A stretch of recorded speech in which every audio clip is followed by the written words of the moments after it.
And isang magandang umaga po sa ating lahat. Good morning po.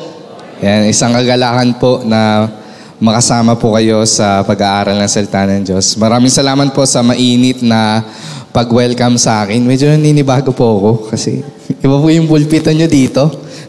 Ganun po pala sa NCR, iba po yung pulpito o dito lang po. Yan, isang kagalakan po na makasama kayo sa pag-aaral ng salita ng Diyos. At maraming salamat po sa mainit na pag-welcome. Kala ko po mainit sa Maynila, hindi po pala. Malamig naman po dito. Sige po, hindi ko na po papatagalin ang ating kwentuhan. Tayo po ay magpapasimula na sa pag-aaral ng salita ng Diyos. At kung may Bible po kayo, maaari po kayong makibukas sa akin sa Ephesians 2 verse 8 to 10. Ephesians 2 verse 8 to 10. Pinamagatan ko po ang ating pag-aaral ngayon, the exceptional work of po nating exceptional. Well aware po tayo na ang definition po nito ay something uncommon. Sabi nga po dito, how God can show His exceptional work in us. Paano po pinakita ng Diyos yung exceptional na work in us? So una po, define po natin yung exceptional. Sabi po dito, what is exceptional? It is better than average, superior, forming an exception or rare. Ibig sabihin po, much greater or unusual po yung exceptional. At kapag sinabi po nating unexceptional, exceptional, ito po yung mga bagay na hindi po natural na ginagawa o higit po sa natural na ginagawa. At para po mas maunawaan po natin kung paano po pinakita ng Diyos yung exceptional work niya sa atin, dito po sa ating verse, sa verse 8 po, at para po sa aking unang puntos, God gave us exceptional grace. God gave us exceptional grace. Ayan, God gave us exceptional grace. Sa Bible po, sa theology, may tinatawag pong common grace. Makikita po natin yung idea ng common grace sa Matthew 5 verse 45. Hindi ko na po nilagay dyan. Ang sinasabi po doon, pinapasikat ng Diyos sa mabubuti at masama ang araw. At yun din naman po, pinapaulan ng Diyos sa matuwid at sa hindi matuwid. Makikita po natin doon na lahat po ng tao nakaka-experience po ng common grace. Ibig sabihin po, lahat ng tao Kristiyano man po o hindi, mananampalataya man o hindi, nakaka-experience po sila ng grasya ng Panginoon sa kaparaanan na sila po ay nakakalanghap ng hangin, kagaya natin. Sila po ay sinisikatan ng araw, kagaya nating mananampalataya. Sila po ay nakakaranas ng tag-ulan na magandang panahon, kagaya po natin. So, yun po yung concept ng common grace. And sa ating mga mananampalataya, naka-experience po tayo ng exceptional grace in a sense na nagkaroon tayo ng saving grace na nagmumula sa ating Panginoon. Define po muna natin yung grace. Kapag sinabi po natin grace, ito po yung mga bagay na hindi po natin deserve. Kagaya po nung naging pag-aaral po kahapon sa team building, dinefine po natin doon yung grasya ng Panginoon na kung saan ito po yung mga bagay na hindi natin deserve pero ibinibigay sa atin ng ating Panginoon. For example po, ako po ay pinapauwi ng aking magulang ng alas 5 ng hapon, 5 p.m. Dahil may uutos daw po siya sa akin. Pero nakauwi po ko, napasarap po ang aking kwentuhan at umuwi po ako ng alas 7 ng gabi, 7 p.m. Sa tingin niyo po, bilang anak na sinabihan ng magulang, anong po yung aking matatanggap? For sure po, mapapagalitan na ako ng aking magulang. Hindi ako sumunod Disobedient ako. Hindi ko nagawa yung dapat kong gawin. Pero pagka-uwi ko po, ng alas 7 ng gabi, ang ulam, ang aking paboritong ulam. Binigyan ako ng regalo. Sabi, anak, bibigyan kita ng regalo. Yun po yung mga bagay na hindi ko deserve, pero ibinigay sa akin. That is grace. Ang tanong po dyan, bakit po natin kailangan ng grasya ng ating Panginoon? Why do we need the grace of God? Bakit po natin kailangan ng kagandahang loob ng Diyos? Ma-appreciate po natin yung isang bagay kapag nakita po natin yung kahalagahan nito sa ating buhay. Ma-appreciate mo natin yung isang bagay o yung grace ng Panginoon kung makikita po natin yung kahalagahan ng pangangailangan natin ng grasya ng Panginoon. Kaya mabasa po natin sa Romans 3 verse 23 to 24 at ito po ang sinasabi. Sapagkat ang lahat ay nagkasala at walang sino man nakaabot sa kaluwalhatian ng Diyos. Ngunit dahil sa kanyang kagandahang loob, sila ay pinawalang sala na niya sa pamamagitan ni Kristo Jesus na siyang nagpapalaya sa kanila. So tayo po mga tao, meron po tayong purpose. Alam po natin yan na ang lahat ng bagay na nilikha ng Diyos ay may purpose po. Even yung mga inventor, sila po ay gumagawa ng bagay dahil gusto nilang gamitin ito sa specific na bagay. So lahat po ng nilikha ay may purpose. At ganoon din po tayo. Tayo pong mga tao ay may purpose. Ang purpose po natin sa buhay, ang man's chief end po natin is to glorify God and enjoy Him forever. Ang purpose po natin, pag sinabi po natin man's chief end, yun po yung purpose natin. Ang purpose ng mga tao is to glorify God and enjoy Him forever. Pero once in our life, masasabi po natin na hindi po natin nabigyan ng kapurihan ng ating Diyos. Kagaya nga po ng sabi sa Romans 3 verse 23, hindi po lahat po ay nagkasala at wala po nakaabot sa kaluwalhatian ng Diyos. Hindi po natin nabigyan ng nag-glorify ang ating Diyos. Sa ating isip, sa ating salita, sa ating gawa, hindi po natin nabigyan ng kapurihan ang ating Diyos. And in that sense, tayo po ngayon ay nasa ilalim ng kaparusahan ng Diyos. Tayo po ngayon ay paparusahan ng Diyos dahil po sa ating mga kasalanan. Tayo po ay patay sa kasalanan. At tayo po, sabi po dun sa verse, ngunit dahil sa kanyang kagandahang loob, sila ay pinawalang sala na niya sa pamamagitan ni Kristo Jesus na siyang nagpapalaya sa kanila. So tayo po ay pinawalang sala, or sa English po ay justified. Kapag sinabi po natin justified, ay ito po ay ibinilang na matuwid at banal sa harapan ng ating Panginoon. Yun po yung definition ng justified. Tayo po ay pinawalang sala ng Diyos sa pamamagitan ng kanyang grasya. Wala po tayong kinontribute sa ating pong kaligtasan. Kaya po sabi dito, God made us alive by His grace. Tayo po ay patay sa ating mga kasalanan, tayo ay spiritually dead. At ngayon po, dahil tayo po ay mananampalataya na, tayo po ngayon ay spiritually alive. Kaya nga po ang sabi sa Romans 6 verse 23, sapagkat kamatayan ng kabayaran ng kasalanan, ngunit ang libreng kaloob ng Diyos ay buhay na walang hanggan sa pamamagitan ni Kristo Jesus na ating Panginoon. Makikita po natin dito na lahat po tayo ay nagkasala. Alam po natin yan. Well aware po tayo na nakapagsalita tayo ng hindi maganda sa ating kapwa, nakapag-isip po tayo ng hindi maganda sa ating kapwa, or may nasabi na nakasakit sa ating kapwa. At ngayon po, dahil tayo po ay nagkasala sa Diyos, lahat po tayo ay mapaparusahan. Pero ang sabi dito, ngunit ang libreng kaloob ng Diyos ay buhay na walang hanggan sa pamamagitan ng ating Panginoong Jesucristo. Ibig sabihin po, lahat po tayo ay may regalo. Tayo po ay binigyan ng regalo ng ating Panginoon. Isipin niyo po kung gaano po kadakila yung pag-ibig ng Diyos sa atin. Binigyan niya po tayo ng regalo. Tayo po ay mapapahamak, tayo po ay mapupunta sa walang hanggang kaparusahan. Ngunit ngayon po ay binigyan tayo ng regalo ng Panginoon. Nakaranas po tayo ng grasya ng ating Panginoon. Nagkasala po tayong lahat at hindi po natin nabigyan ng kapurihan ang ating Diyos. Ang kapalit po nun ay walang hanggang kamatayan. Ngunit ang libreng kaloob po ng Diyos ay buhay na walang hanggan sa magitan ng ating Panginoong Jesucristo. Ang buhay po na walang hanggan ay libre po at walang bayad. Kaya po we need exceptional grace of God because we cannot save ourselves by our own works. Kaya po natin kailangan ng uncommon grace ng Panginoon, exceptional grace ng ating Panginoon dahil hindi po natin kayang iligtas ang ating mga sarili sa pamamagitan ng ating mga gawa. Hindi po natin kayang bayaran ang utang na dapat nating bayaran. At si Kristo po ang nagbayad ng ating mga utang sa krus ng Kalbaryo. Ang tanong po dyan, saan nga po ba tayo niligtas ng ating Panginoon?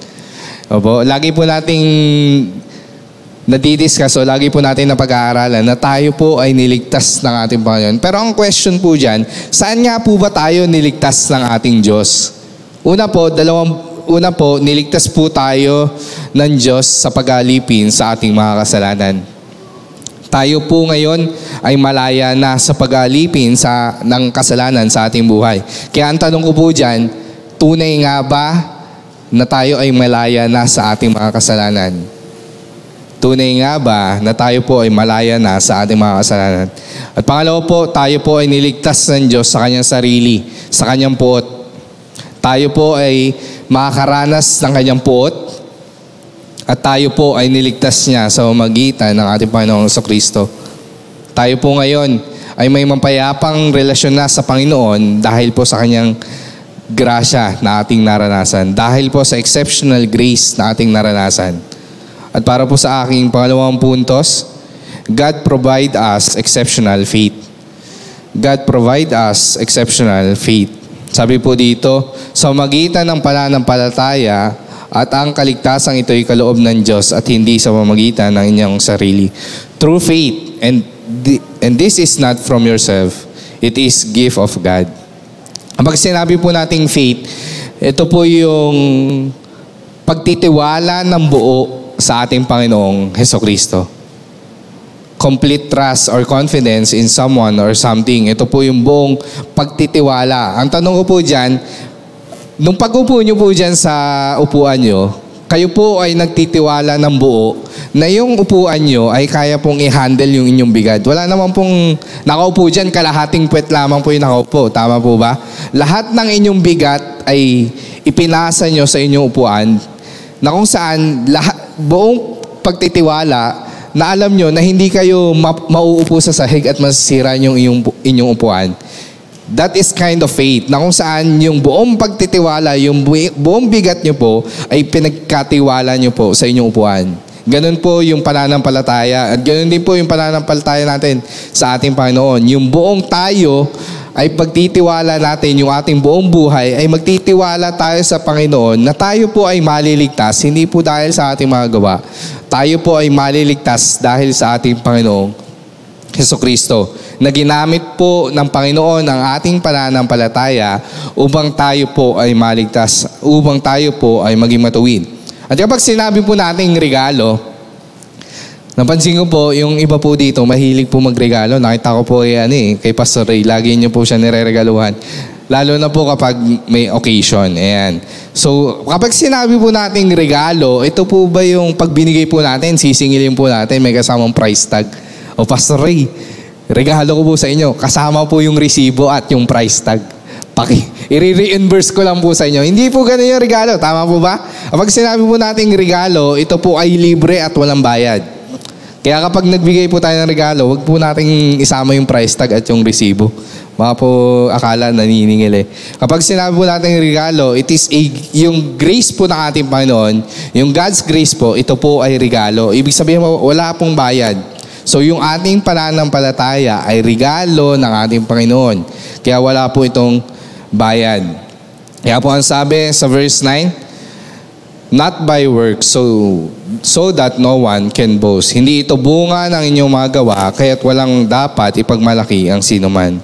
Makikita po natin dito sa Isaiah 64 verse 6. Sabi dito, lahat tayo'y naging marumi sa harapan ng Diyos. Ang mabubuting gawa natin, maruming basahan ang katulad. Nalanta na tayong lahat gaya ng dahon, tinangay tayo ng malakas na hangin ng ating kasamaan. Ang ating mga gawa raw po ay isang maruming basahan sa ating Panginoon. So yung very good works natin, ito po ay maruming basahan lamang sa harapan ng ating Panginoon. At kapag dinefine po natin dito yung maruming basahan sa konteksto nila, yung babae po ay may monthly period. At yun raw po yung ating inaalay sa Panginoon. Yun raw po yung maruming basahan na inaalay natin sa Panginoon. Yung good works natin ay yung ginagamit po nilang napkin every month. Yun po yung very good works na inaalay natin sa ating Panginoon. Isipin niyo po kung gaano kadumi po yun. Yun po yung good works natin na ibinibigay natin sa Panginoon. Kaya yung ating pong mga mabubuting gawa ay isa lamang maruming basahan sa ating Panginoon kapag wala po tayo sa ating Panginoong Hesukristo. Ang ating pong kaligtasan ay hindi po nakabase sa ating ginawa. Ito po ay nakabase sa ginawa ng ating Diyos. Yung salvation po na meron tayo ngayon, it is outside of us. Kaya wala po tayong may pagmamalaki dahil binigyan lamang po tayo ng exceptional grace ng ating Panginoon. Nag-provide po ang Panginoon ng exceptional faith na hindi po ordinaryong pananampalataya. upang tayo po ay maligtas. Kaya wala po tayong may pagmamalaki. Nalala ko po yung mga naging sermon ni Pastor Ray. Una po is about service. Kung di po ako nagkakamali, yung second Sunday about giving po, no? Diba? About giving, exceptional giving. This is our motivation kung bakit po natin gagawin yon. Yung exceptional service, yung exceptional giving. Dahil tayo po mismo bilang mananampalataya, tayo po ay nakaranas ng exceptional grace and faith na nagmumula sa ating Panginoon. Yung po, minsan po, gaya nga po nung sabi ni Ate Elsa kahapon, sabi, hindi po madaling gawin yung mga bagay na yun. Di ba? Hindi po madaling gawin yung exceptional service, yung exceptional giving, hindi po madali. Pero dahil tayo po ay nakaranas ng grasya ng ating Panginoon, at sa pamamagitan lamang ng grasya ng ating Panginoon, magagawa po natin yon. Kumbaga po, gagawin natin yung mga bagay na yun, hindi dahil po sinabi, pero dahil meron tayong bigger motivation kung bakit po natin gagawin ang mga bagay na yun. Minsan po, iniisip natin, no, nagtatrabaho tayo. Bakit tayo nagtatrabaho? Dahil meron tayong reason kung bakit, di ba? May motivation tayo. Sabi nga, para kanino ka bumangon, di ba? Meron po tayong motivation sa lahat ng bagay. And this is our motivation. Dahil nakaranas po tayo ng grasya na nagmumula sa Panginoon at pananampalataya na nagmumula sa ating Panginoon. Para po sa aking huling puntos, God expects us exceptional good works. Tayo po ay inaasahan ng Diyos ng exceptional good works sa ating buhay. Kaya nga po sabi dito, for we are God's handiwork, created in Christ Jesus to do good works, which God prepared in advance for us to do. Sapagkat tayo ay nilalang ng Diyos, nilikha sa pamamagitan ni Kristo Jesus upang iukol natin ang ating buhay sa paggawa ng mabuti. Yan ang layuning pinili ng Diyos para sa atin noong una pa man. Our salvation is for good works. Hindi po tayo naligtas sa pamamagitan ng ating mabubuting gawa. Tayo po ay naligtas upang gumawa ng mabubuting gawa. Diba? Ang tanong ko po, kumusta po ang paggawa ng mabuti? Okay lang po, Pastor. Minsan-minsan, kapag naisipan, dapat po tayo bilang mananampalataya, inaasahan po tayo ng Diyos na gumawa ng mabuting bagay. Kagaya po ng service ng ating napag-aralan noong unang linggo. Giving, inaasahan po ng Diyos na gawin po natin yon. Dahil meron po tayong motivation. Pagkatapos po nating maranasan ang biyaya ng ating Panginoon, pagkatapos po nating maligtas, pagkatapos po nating ma-experience yung grace ng ating Panginoon, ito po ay nagre-resulta ng mabuting gawa. Kaya ang tanong ko po, kumusta ang paggawa ng mabuti? Hindi lamang po inside of church, ganun din po outside of church, tayo po dapat ay gumagawa na mabuti. Kaya nga po yung pag-aaral kahapon sa team building, di ba po? Humility, grace, and charity. Nawa po sa ating buhay bilang isang mananampalataya, makita po na tayo bilang nakaranas ng grasya ng ating Panginoon ay maging gracious sa ating kapwa. Hindi po natatapos yung salvation sa pagliligtas ng ating Panginoon. Ito po ay nagpo-proceed ng paggawa na mabuti sa ating kapwa. At tayo po ay babalik sa ating calling, sa ating purpose sa ating buhay. Gaya po nung ating nasimula kanina, what is the man's chief end? Ano po yung purpose ng tao?